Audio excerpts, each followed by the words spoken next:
Good wishes to all of you. Textbook for Class 8, Social Science, Social and Political Life 3, Chapter 4, Understanding Laws, audiobook. You may be familiar with some laws, such as those that specify the age of marriage, the age at which a person can vote, and perhaps even the laws dealing with buying and selling of property. We now know that the Parliament is in charge of making laws. Do these laws apply to everyone? How do new laws come into being? Could there be laws that are unpopular or controversial? What should we as citizens do under such circumstances? Do laws apply to all? Read the following situation and answer the questions that follow. A government official helps his son go into hiding because his son has been given a 10-year jail sentence by a district court for a crime that he has committed. Do you think that the government official's actions were right? Should his son be exempt from the law just because his father is economically and politically powerful? The above is a clear case of the violation of law. As you read in Unit 1, members of the Constituent Assembly were agreed there should be no arbitrary exercise of power in independent India. They therefore instituted several provisions in the constitution that would establish the rule of law. The most important of these was that all persons in independent India are equal before the law. The law cannot discriminate between persons on the basis of their religion, caste, or gender.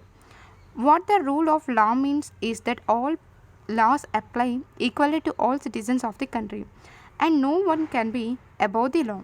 Neither a government official, nor a wealthy person, nor even the president of the country is above the law. Any crime or violation of law has a specific punishment as well as a process through which the guilt of the person has to be established. But was it always like this? In ancient India, there were innumerable and often overlapping local laws. Different communities enjoy different degrees of autonomy in administrating these laws among their own. In some cases, the punishment that two persons received for the same crime varied depending on their caste background, with lower castes being more harshly penalized. This slowly began to change as this system of law began to further evolve during the colonial period. It is often believed that it was the British colonialists who introduced the law of law in India. Historians have disputed this claim on several grounds, two of which include first, that colonial law was arbitrary, and second, that the Indian nationalists played a prominent role in the development of the legal sphere in British India. One example of the arbitrariness that continued to exist as part of British law is the Sedition Act of 1870. The idea of sedition was very broadly understood within this act. Any person protesting or criticizing the British government could be arrested without due trial. Take a look at this image. Another example of British arbitrariness was the Rowlatt Act, which allowed the British government to imprison people without due trial. Indian nationalists, including Mahatma Gandhi, were vehement in their opposition to the Rowlatt Bills. Despite the large number of protests, the Rowlatt Act came into effect on 10th March 1919. In Punjab, protests against this act continued quite actively, and on April 10, two leaders of the movement, Dr. Satyapal and Dr. Saifuddin Kichler, were arrested. To protest these arrests, a public meeting was held on 13th April at Jallianwala Bagh in Amritsar. General Dyer entered the park with his troops. They crossed the only exit, and without giving any warning, General Dyer ordered the troops to fire. Several hundreds of people died in this gunfire, and many more were wounded, including women and children. This painting shows troops firing on the people during the Jallianwala Bagh massacre. Indian nationalists began protesting and criticizing this arbitrary use of authority by the British. They also began fighting for greater equality and wanted to change the idea of law from a set of rules that they were forced to obey to laws including ideals of justice. By the end of the 19th century, the Indian legal profession also began emerging and demanded respect in colonial courts. They began to use law to defend the legal rights of Indians. Indian judges also began to play a greater role in making decisions. Therefore, there were several ways in which Indians played a major role in the evolution of the rule of law during the colonial period. With the adoption of the Constitution, this document served as a foundation on which our representatives began making laws for the country. Every year, our representatives pass several new laws as well as amended existing ones. In your class 6th book, you read about the Hindu Succession Amendment Act 2005. According to this new law, sons, daughters, and their mothers can get an equal share of family property. Similarly, new laws have been enacted to control pollution and provide employment. How do people come to think and propose that a new law is necessary? You will read more about this in the next section. The word arbitrary has been used earlier in this book, and you have read what the word means in the glossary of chapter 1. The word sedition has been included in the glossary of this chapter. Read the glossary description of both words and then answer the following questions. State one reason why you think the Sedition Act of 1870 was arbitrary. In what ways does the Sedition Act of 1870 contradict the rule of law? How do new laws come about? The Parliament has an important role in making laws. There are many ways through which this takes place, and it is often different groups in society that raise the need for a particular law. An important role of Parliament is to be sensitive to the problems faced by people. Let us read the following story to understand how issue of domestic violence was brought to the attention of Parliament and the process adopted for this issue to become law. Goal 5, Gender Equality, Sustainable Development Goal. Domestic violence refers to the injury or harm or threat of injury or harm caused by an adult male, usually the husband, against his wife. Injury may be caused by physically beating up the woman or by emotionally abusing her. Abuse of the woman can also include verbal, sexual, and economic abuse. The Protection of Women from Domestic Violence Act 2005 extends the understanding of the term domestic to include all women who live or have lived together in a shared household with the male member who is perpetrating the violence. October 2006. The Protection of Women from Domestic Violence Act 2005 passed. Sajia, did you read today's newspaper? Isn't it a great day for women? Not just women. Violence-free homes will benefit everyone. Kusam, it's taken such a long time to get this law passed. In fact, it began with establishing the need for a new law. Kusam and Sajia work for a women's organization. They remember the journey of how the Protection of Women from Domestic Violence Act got passed. Take a look at these cartoons to understand for better experience. April 1991. A typical day at their office. I need advice. My husband beats me up. I have not told anyone so far. I feel so ashamed. I can't go on like this anymore, but I have nowhere to go. I am being ill-treated by my son and daughter-in-law. They verbally abuse me. I have no access to my bank account. They may even throw me out. I do not want to go to the police. I just want to stop the violence. I just don't want to be thrown out of the house I am living in. Unfortunately, the existing law is a criminal one and does not offer these options. Throughout the 1990s, the need for a new law was raised in different forums. We have heard testimonies of several women. We have seen that women want protection against being beaten, the right to continue living in a shared household, and often temporary relief. We need a new civil law to address this issue. Public hearing. In 1999, Lawyers Collective, a group of lawyers, law students, and activists after nationwide consultation took the lead in drafting the Domestic Violence Prevention and Protection Bill. This draft bill was widely circulated. The definition of domestic violence should include physical, economic, sexual, and verbal and emotional abuse. The law should cover any woman living within a shared domestic space. They should be protected from being evicted from the shared household.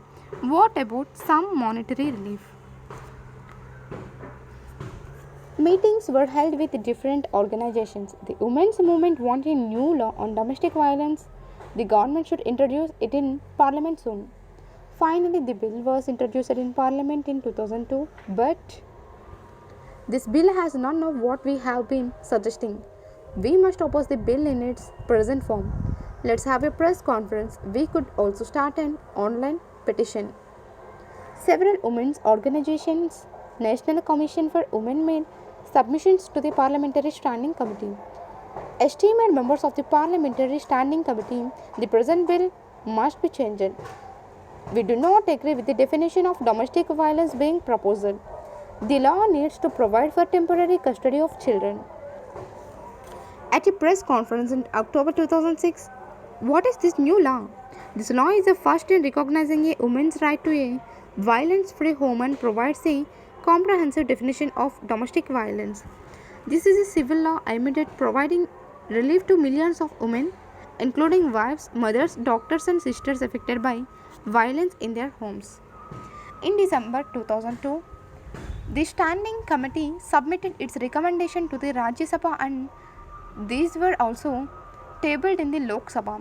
The committee's report accepted most of the demands of the women's groups. Finally, a new bill was reintroduced in Parliament in 2005. After being passed in both houses of Parliament, it was sent to the President for his assent. The Protection of Women from Domestic Violence Act came into effect in 2006. This law is a very significant step because it recognizes the right of women to live in a shared household. Women can get a protection order against any further violence. Women can get monetary relief to meet their expenses, including medical costs. Now begins another long journey. Yes, now the government had to ensure that this law is implemented and enforced. Why is this an important law? What do you understand by domestic violence? List the two rights that the new law helped achieve for women who are survivors of violence.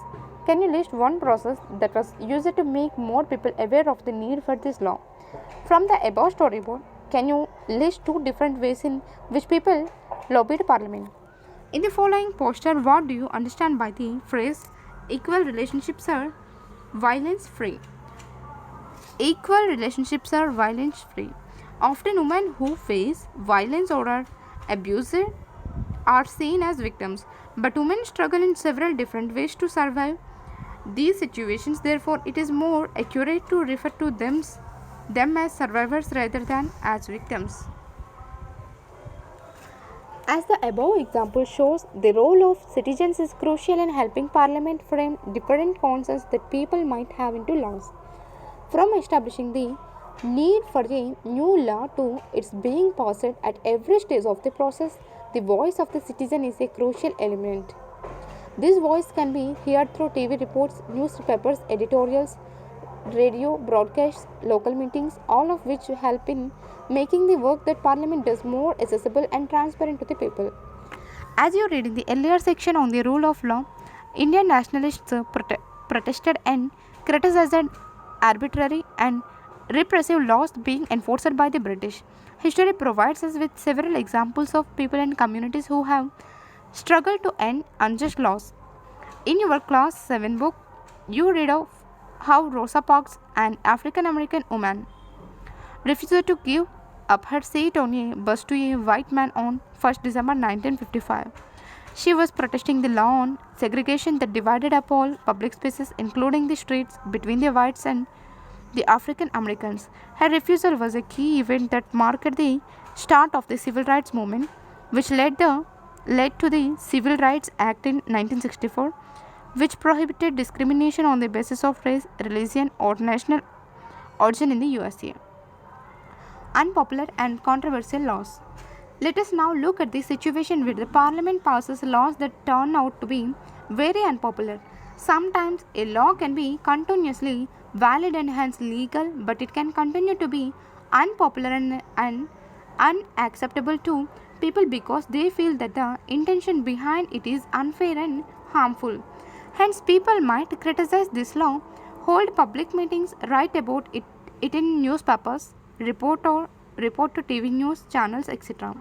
In a democracy like ours, citizens can express their unwillingness to accept repressive laws framed by the parliament.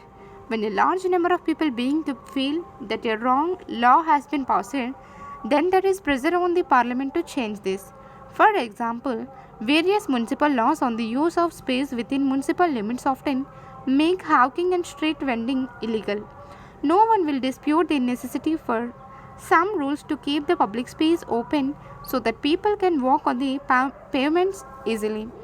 However, one also cannot deny that hawkers and vendors provide essential service cheaply and efficiently to the millions living in a large city. This is their means of livelihood. Hence, if the law favors one group and disgrades the other, it will be controversial and lead to conflict. People who think that the law is not fair can approach the court to decide on the issue. The court has the power to modify or cancel laws if it finds that they don't adhere to the constitution. Read the newspapers, watch news on TV for a week and find out if there are any unpopular laws that people in India or around the world are currently protesting. List the three forms of protest that you see in the above photos. Do you remember the photo essay on the women's movement in the class 7 book? The photos there showed the different ways in which citizens can protest, campaign and show solidarity. The following pictures point to other ways in which people protest unjust laws. Arrest as government polytechnic students. We need to remember that our role as citizens does not end with electing our representatives. Rather, it is then that we begin to use newspapers and the media to carefully chart the work that is being done by our MPs and criticize their actions when we feel it is required. Thus, what we should bear in mind is that it is the extent, involvement and enthusiasm of the people that helps Parliament perform its representative functions properly. Exercises. Which in your own words, what you understand by the term the rule of law in your response include a fictitious or real example of a violation of the rule of law. State two reasons why historians refute the claim that the British introduced the rule of law in India. Reread the storyboard on how a new law on domestic violence got passed. Describe in your own words the different ways in which women's groups worked to make this happen. Write in your own words what you understand by the following sentences on page 44-45. They also began fighting for greater equality and wanted to change the idea of law from a set of rules that they were forced to obey to law as including ideas of justice. Glossary. Criticize. To find fault with or disapprove of a person or thing. In the context of this chapter, it refers to citizens finding fault with the functioning of government. Evolution, process of development from a simple to a complex form, and is often used to discuss the development of a species of plants or animals. In the context of this chapter, it refers to the way in which protecting women against domestic violence developed from an urgently felt need to a new law that can be enforced throughout the country. Sedition. This applies to anything that the government might consider as stirring up resistance or rebellion against it. In such cases, the government does not need absolute evidence in order to arrest persons. Under the Sedition Act of 1870, the British had a very broad interpretation of what constituted sedition. And what this meant was that they could arrest and detain any person they wanted under this act. The nationalists considered this law arbitrary because persons were arrested for a variety of reasons that were seldom clarified beforehand, as well as because those arrested were often kept in jail without a trial. Repressive. To control severely in order to prevent free and natural development or expression In the context of this chapter, it refers to laws that brutally control persons and often prevent them from exercising their fundamental rights, including right to speech and assembly. Thank you.